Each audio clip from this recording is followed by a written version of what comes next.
Hola, muy buenos días. Mi nombre es Oscar Miguel Hernández Girón, estudiante de tercer semestre de Ingeniero Agrónomo en Producción en la Universidad La Salle Bajío.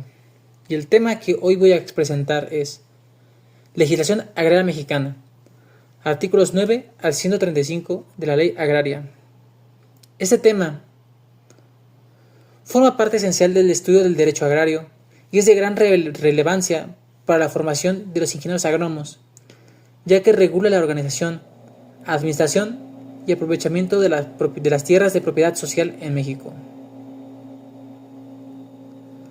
La ley agraria, vigente desde 1992, es la base normativa que rige la vida de los ejidos y las comunidades agrarias. Esta ley se desprende del artículo 27 de la Constitución Política de los Estados Unidos Mexicanos, que reconoce la propiedad originaria de la nación sobre las tierras y aguas del territorio y faculta al Estado para transmitir su dominio a los particulares. Sin embargo, para entender verdaderamente la legislación agraria, primero debemos comprender su contexto histórico. Tras la Revolución Mexicana, una de las demandas más importantes fue la restitución de tierras a campesinos y pueblos indígenas que han sido despojados durante el Porfiriato. En 1915, Venustiano Carranza promulgó la Ley Agraria desde Veracruz, con la cual buscaba dar respuesta a la principal demanda de la Revolución: la restitución y dotación de las tierras a los pueblos y comunidades indígenas del país. La ley señalaba lo siguiente: devolver a los pueblos los terrenos de los que han sido despojados como un acto de justicia y como la única forma efectiva de asegurar la paz y de promover el mejoramiento de nuestras clases pobres. Los pueblos que, necesitándolos, carezcan de ejidos, podrán obtener que se les dote del terreno suficiente para constituirlos, conforme a las necesidades de su población, expropiando por cuenta del gobierno nacional el terreno indispensable. Esos datos fueron obtenidos por la Secretaría de Comunicación Social y de Cultura mexicana. La ley agraria se desprende del artículo 27 de la Constitución Política de los Estados Unidos Mexicanos, que reconoce la propiedad originaria de la nación sobre las tierras y aguas del territorio, lo cual faculta al Estado para transmitir su dominio a los particulares. Sin embargo, para entender verdaderamente la legislación agraria, primero debemos comprender su contexto histórico. Tras la Revolución Mexicana, una de las demandas más importantes, como antes fue mencionado, fue la restitución de tierras a campesinos y pueblos indígenas que habían sido despojados durante el Porfiriato. Venustiano Carranza promulgó la Ley Agraria, que sentó las bases para el reparto de tierras, y en 1917 se consolidó con la redacción del artículo 27 constitucional. Durante el gobierno de Lázaro Cárdenas del Río, entre 1934 y 1940, se vivió el auge del reparto agrario. Se crearon miles de ejidos, se fundaron instituciones como el Banco de Crédito Ejidal y millones de hectáreas fueron entregadas a campesinos organizados. Esta política transformó el paisaje rural y dio forma a lo que hoy conocemos como propiedad social. Pero con la reforma de 1992 se dio un cambio trascendental. Se permitió certificar la propiedad ejidal. Se reconoció la posibilidad de parcelar y asociarse con inversionistas privados, buscando fomentar la productividad. Esto generó un debate. Por un lado, la modernización. Por otro, el riesgo que el ejido perdiera su esencia comunitaria. Aún así, hoy más del 50% del territorio nacional pertenece a ejidos o comunidades agrarias, según la SEDATU, lo que demuestra que el ejido sigue siendo la columna vertebral del campo mexicano. Pero, Ya que hemos estado hablando mucho de elegido, elegido eso, dijo lo otro, pero de verdad es que necesitamos precisar qué es elegido. Así que, de acuerdo con el artículo 9 de la Ley Agraria, el ejido es un núcleo de población con personalidad jurídica y patrimonios propios, formando por el conjunto de ejidatarios y sus tierras. Esto significa que el ejido es una entidad legalmente reconocida, capaz de poseer bienes, administrar recursos y tomar decisiones colectivas. La estructura del ejido se basa en tres elementos principales. El primero, la base social. ¿Qué son los ejidatarios, los posesionarios y avecindados? 2. La base territorial, que es aquella que comprende las tierras parceladas, de uso común y de asentamiento humano. Y 3. La base organizativa, conformada por sus órganos internos, la asamblea, el comisariado ejidal y el consejo de vigilancia. Esta estructura permite que el ejido funcione de manera democrática, descentralizada y autónoma.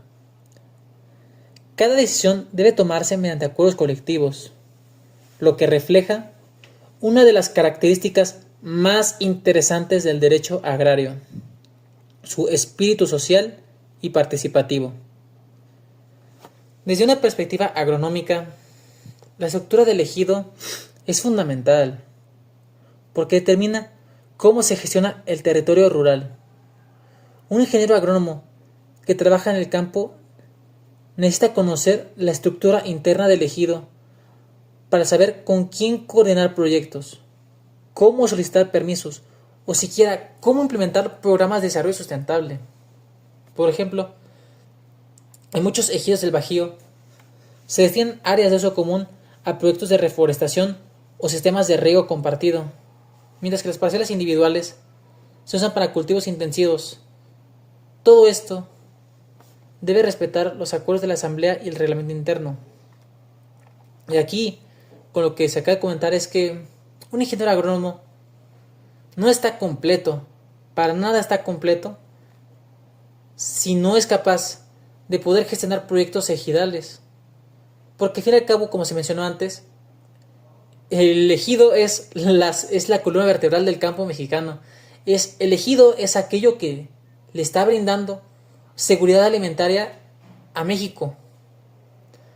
Pero bueno, dejando esto de lado, quiero que analicemos ahora los órganos ejidales. Bien, el funcionamiento interno del ejido está regulado por tres órganos principales: la asamblea ejidal, el comisariado ejidal y el consejo de vigilancia, que se establecen en los artículos 21 al 41 de la Ley Agraria. Bien, empezando por orden de jerarquía, veamos primero la asamblea ejidal. La asamblea es el órgano supremo del ejido, según el artículo 21. Está integrada por todos los ejidatarios, los cuales tienen el derecho a participar y a votar. Sus decisiones son obligatorias para todos los miembros del ejido, incluso para quienes no asistieron a la reunión. El artículo 23 establece sus principales facultades, entre las que se encuentran el aprobar o modificar el reglamento interno del ejido, aceptar nuevos ejidatarios o excluir a quienes no cumplan sus obligaciones, autorizar la parcelación de tierras y el aprovechamiento de recursos, elegir o destituir al comisario ejidal o al consejo de vigilancia y, por ejemplo, celebrar contratos o asociaciones con terceros. Bien, las asambleas son de dos tipos. Pueden ser tanto ordinarias como extraordinarias, dependiendo de los temas en los que se traten. Las ordinarias generalmente se tratan para los asuntos rutinarios, pero donde realmente tenemos la gran relevancia e importancia son las asambleas extraordinarias, ya que los temas los que se van a tratar en la convocatoria son temas sumamente trascendentes en la historia del ejido, como pueden ser el cambio del uso del suelo o la venta de parcelas. Pero si queremos ser más específicos, para que una asamblea pueda considerarse extraordinaria, debe tratar de los temas de la fracción 7 a la fracción 14 que se encuentran en el artículo 23 de la ley agraria. Ahora, el artículo 25 indica que para una asamblea sea válida debe contar con el quórum legal, que en el caso de la convocatoria extraordinaria debe ser la mitad más uno de los ejidatarios. En caso de no cumplirse, se realiza una segunda convocatoria y las decisiones se tomarán con los presentes. Y en el caso de las asambleas extraordinarias, por el mismo hecho de que tratan temas muy trascendentes, en la primera convocatoria deben ser por lo menos 3/4 partes de los ejidatarios que habitan el ejido. En la segunda convocatoria o ulteriores, en caso de que no se cumple la primera, ahí es cuando ya solo podrán hacerse solo el 50+1. Es decir, siempre está buscando proteger la integridad del ejido con este tipo de quórum. Bien, ahora, ¿cómo se convoca? Bueno, las convocatorias se llevan a cabo o por el comisariado ejidal o por el Consejo de Vigilancia, y en caso que estos dos no lo lleguen a hacer, el 20% de los ejidatarios deben proponerla a los órganos antes mencionados. Y en el caso de que estos órganos, en un plazo de 5 días hábiles después de haber sido hecha la solicitud, el mismo número de ejidatarios puede asistir a la Procuraduría Agraria y que ésta la convoque. Bien, para que se lleve a cabo la convocatoria, pues es un proceso realmente muy sencillo. Pues primero, debe tratarse siempre con una fecha, lugar y temas a tratar. Y la emisión de esta convocatoria debe hacerse con un plazo no menor a 8 días de anticipación, ni tampoco mayor a 15 días de anticipación después de enviada la convocatoria. En caso de segunda convocatoria, ahí cambia la cosa. Aquí podemos estar tratando de que es lo mismo, mantenemos que no debe ser con 8 días o con menos de 8 días después de emitida la convocatoria, o mayor a 30 días, con el fin de que se pueda llevar a cabo la convocatoria. Bien, en la práctica, la asamblea es la máxima expresión de la democracia rural. Aquí se discuten los proyectos productivos, la conservación de los recursos y la distribución de beneficios. Por ejemplo, en algunos ejidos del estado de Oaxaca, las asambleas han decidido colectivamente destinar tierras para proyectos ecoturísticos o para la conservación de bosques comunitarios. O incluso, si nos queremos buscar a niveles productivos masivos, pero completamente masivos, nos podemos ir al estado vecino, Michoacán, Jalisco. Estos estados poseen ejidos sumamente organizados y sumamente fuertes, que se dedican a la producción frutal de un solo tipo de cultivo, como pudiera ser el aguacate, el limón, la gran mayoría de cítricos. Y esta organización que le fue conferida gracias a la reforma de 1992 hace que, si los ejidatarios son capaces de organizarse de manera inteligente, son capaces de tener una gran fuerza. Y es por esto que se reitera: el ejido es la columna vertebral no solo del campo mexicano, sino de la seguridad alimentaria mexicana, porque realmente ellos son los que están trayendo el alimento a la mesa de cada mexicano e incluso a los extranjeros. Ahora pasándonos al siguiente órgano, es el Comisariado Ejidal. El Comisariado Ejidal, regulado en los artículos 32 al 38, es el órgano ejecutivo del ejido. Representa al núcleo ante las autoridades y ejecuta los acuerdos de la asamblea. Está integrado por un presidente, un secretario y un tesorero, así como los auxiliares. Estos son elegidos democráticamente y deben estar en su cargo por un periodo de 3 años.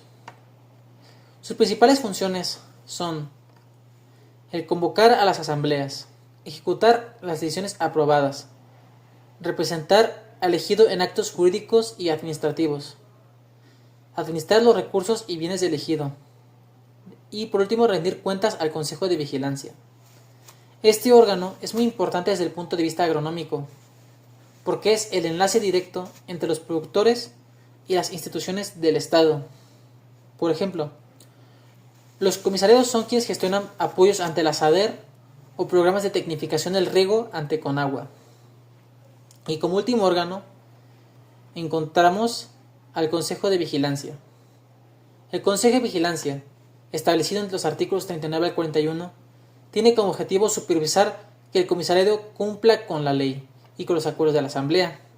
Está integrado por un presidente y 2 secretarios, elegidos también por la Asamblea. Este consejo revisa las cuentas, supervisa los contratos y puede convocar asamblea cuando el comisariado no lo haga. Es, por así decirlo, el contrapeso interno que garantiza la transparencia en la gestión del ejido. En muchos casos, el buen funcionamiento del ejido depende de que exista una comunicación constante y una rendición de cuentas entre esos 3 órganos. Y ahora, ya que se mencionaron al comisario del Consejo de Vigilancia, tenemos que constatar quiénes pueden ser parte. Bueno, para ser parte precisa ser un ejidatario. Y no basta con solo ser ejidatario, sino que también, por lo menos, debes de haber trabajado 6 meses dentro del ejido y ser votado. Pero aquí hay una cláusula importante, y es que los aspirantes al comisariado o al consejo jamás tuvieron que haber sido sentenciados a una pena intencional que les amerite la privación de su libertad. En caso de ser así, no pueden ser meritorios a formar parte del consejo y por ende no van a hacerlo jamás. También estos pueden ser restituidos. Si a los ejidatarios no les pareciese buenas las funciones como del consejo, o pueden ser también tanto del comisariado, se puede hacer una asamblea secreta donde se vote la restitución de estos miembros, que se le va a llevar hacia la Procuraduría y hará efectiva la restitución de los miembros de los órganos. Ahora, vayamos a los siguientes puntos. Tipos de tierras ejidales. Bueno, de acuerdo con los artículos 44 al 57 de la Ley Agraria, las tierras ejidales se clasifican en 4 tipos principales. Primero, las parceladas, que son aquellas asignadas a cada ejidatario para su aprovechamiento personal y goce de sus bienes.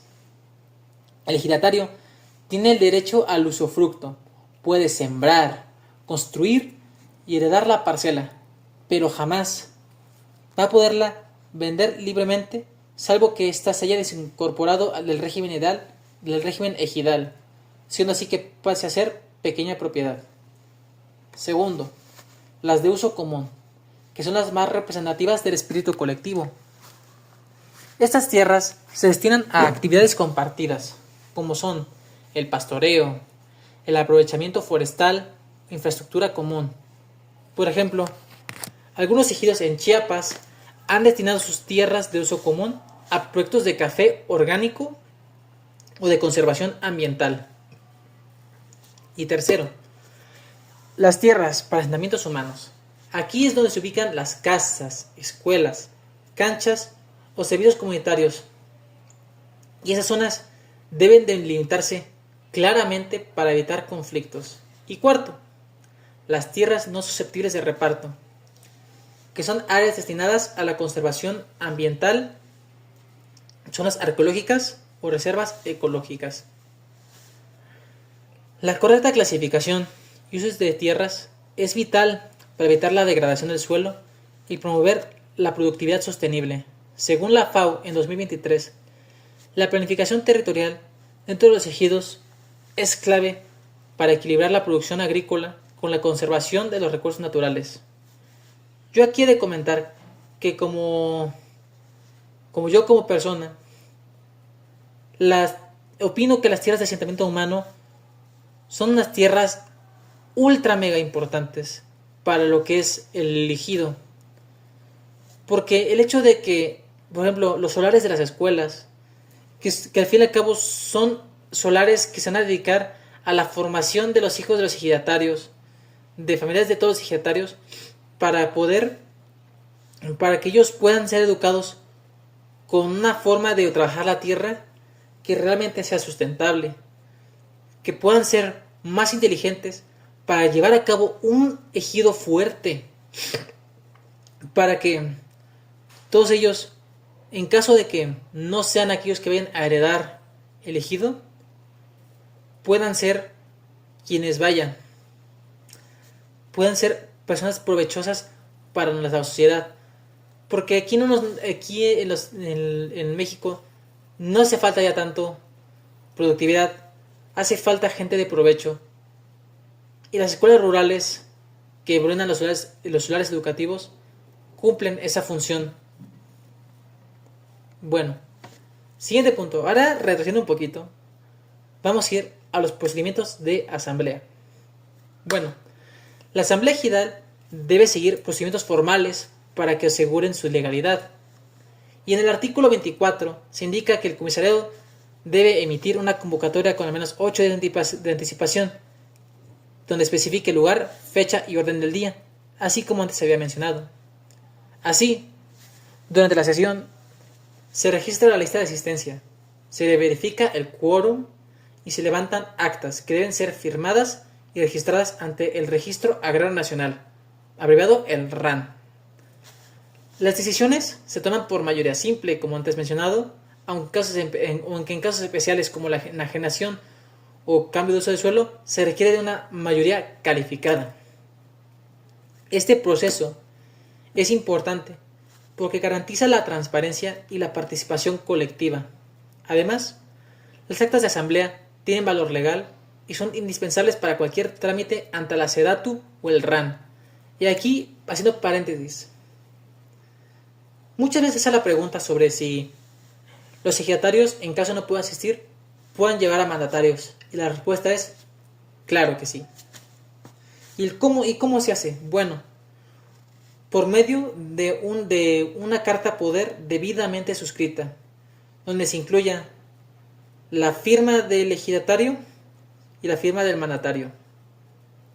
En caso de que no se pueda, de que el ejidatario no pueda firmar, se agregará su huella digital y un tercero agregará su nombre y el del ejidatario. Ahora, los mandatarios no pueden estar presentes en todas las asambleas. Por ejemplo, no pueden estar en ninguna asamblea de tipo extraordinario, ni tampoco en las asambleas donde se vayan a realizar las votaciones para el Consejo de Vigilancia y el Comisariado. Ahora, dejando un poco de lado el ejido, vamos a concentrarnos un poco en las comunidades agrarias. Y bueno, las comunidades agrarias están reguladas en los artículos 98 al 107 y son una forma tradicional de tenencia de la tierra que antecede al ejido. Su origen proviene de títulos coloniales o del reconocimiento de posesión ancestral por parte del Estado mexicano. A diferencia del ejido, las comunidades agrarias mantienen la propiedad colectiva sin parcelación individual. Su organización está basada en la Asamblea de Comuneros, el Comisariado de Bienes Comunales y, como no, un consejo de vigilancia. Estas comunidades, en su mayoría indígenas, son esenciales para la conservación ambiental y cultural.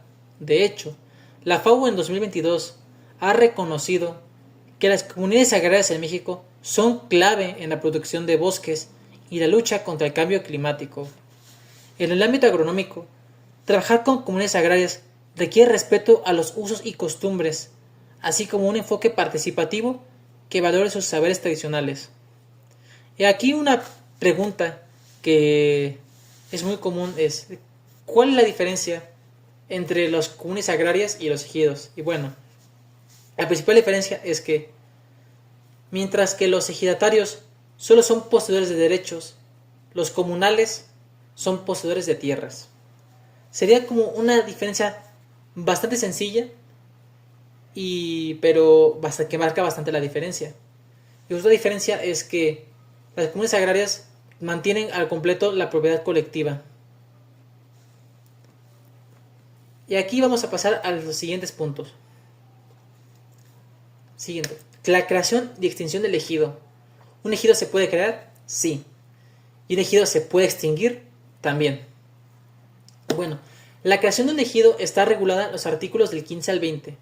Para formarlo, al menos 20 personas deben solicitar tierras ante la SEDATU.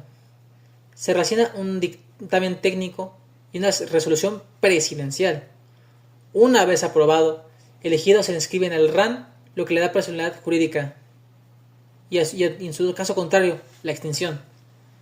La extinción del ejido ocurre cuando la asamblea lo decide por mayoría calificada o cuando sus tierras han sido incorporados a la mancha urbana. Este proceso debe respetar los derechos de los ejidatarios y garantizar indemnizaciones justas. Ahora, expropiación de tierras ejidales. Los artículos 93 al 97 establecen que la expropiación solo puede hacerse por causa de utilidad pública y con una compensación económica justa. Es decir, si el Estado requiere tierras ejidales para construir una carretera, una escuela o una presa, debe indemnizar previamente a los afectados. Este proceso es delicado y debe garantizar el equilibrio entre el interés público y la protección de la propiedad social. Además, el pago debe incluir el valor del terreno, las mejoras y los cultivos existentes. Y ahora sí, acercándonos un poco al final, figuras asociativas y empresas agrarias. Finalmente, los artículos 108 al 135 reconocen las figuras asociativas agrarias y las empresas rurales. Estas permiten que los ejidatarios se organicen en sociedades de producción rural, uniones de crédito o asociaciones de interés colectivo. La FAO en 2021 señala que la asociatividad es una herramienta fundamental para mejorar la productividad, compartir riesgos y acceder a financiamiento. En México, muchas empresas agrarias surgen dentro de los ejidos, donde los productores se agrupan para comercializar maíz, hortalizas o café de manera conjunta. Desde la ingeniería agronómica, este modelo permite aplicar conocimientos técnicos, mejorar la eficiencia del riego, adoptar agricultura protegida, implementar prácticas sostenibles. Y no solo nos quedamos en este pequeño nicho, se puede ir más allá. Agricultura 5.0, agricultura de precisión, donde cada gramo de fertilizante, cada milímetro cada lámina de riego cuente, cada hora de sol cuente y mejore la productividad y la calidad del campo mexicano. Y ahora, llegando al final de este video, vamos a hacer las siguientes palabras. La legislación agraria mexicana es mucho más que un conjunto de normas. Es un instrumento que protege a la tierra, regula su uso, promueve la organización y busca garantizar el desarrollo rural sustentable. El ejido es la base de la justicia social en el campo, pero también una oportunidad para innovar con ciencia, tecnología y respeto al medio ambiente. Con futuros ingenieros agrónomos lasallistas, conocer esta ley nos permite trabajar legalmente, diseñar proyectos productivos sostenibles y apoyar a las comunidades rurales desde una visión técnica y humanista.